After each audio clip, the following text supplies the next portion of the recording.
9 Science-based emotion regulation skills. Effective emotion regulation can make you feel better in the short term and in the longer term. When we do not have emotion regulation skills, we often rely on unhealthy emotion regulation strategies like drinking alcohol, doing drugs, or overeating. These may make us feel good in the short term, but worse in the longer term.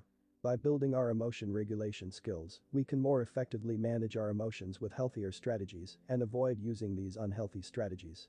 Emotion regulation skills include a variety of strategies that help us feel better and generate a lasting sense of well-being. Here are some emotion regulation skills to start learning. Number 1. Self-awareness. Self-awareness is sometimes considered an emotion regulation skill. If we are not self-aware, we are going to have a hard time being aware of our emotions. How can we regulate emotions we are not aware of? By increasing self-awareness, we build a better foundation for future effective emotion regulation. Number 2. Emotional acceptance. Emotional acceptance is a skill that involves experiencing negative emotions without judging them or yourself. Emotional acceptance is a key emotion regulation skill because judgment of our negative emotions just amplifies them, making them stronger, last longer, and become harder to regulate. To accept your emotions, practice mindfulness and non-judgment. Number 3. Emotional cognition. There are all sorts of processes in our brains that aid emotion regulation. These, emotional cognitions, can be altered with various types of training. More specifically, activating regions of the brain associated with positive concepts may be beneficial. One way to do this is to recite and memorize positive words. Bringing these words to mind can strengthen emotion regulation processes. Number 4. Emotional attention. Another way to regulate our emotions is to redirect our attention towards the positive. Focusing on the negative things makes us feel worse, shifting attention to the positive helps us feel better. One study trained participants to focus on neutral instead of threatening faces in a computerized task, and this training resulted in reductions in social anxiety. Build this skill by focusing your attention on the positive. Number 5. Reappraisal.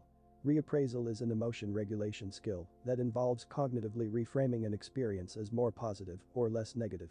Building this skill can both increase positive emotion and decrease negative emotion simultaneously.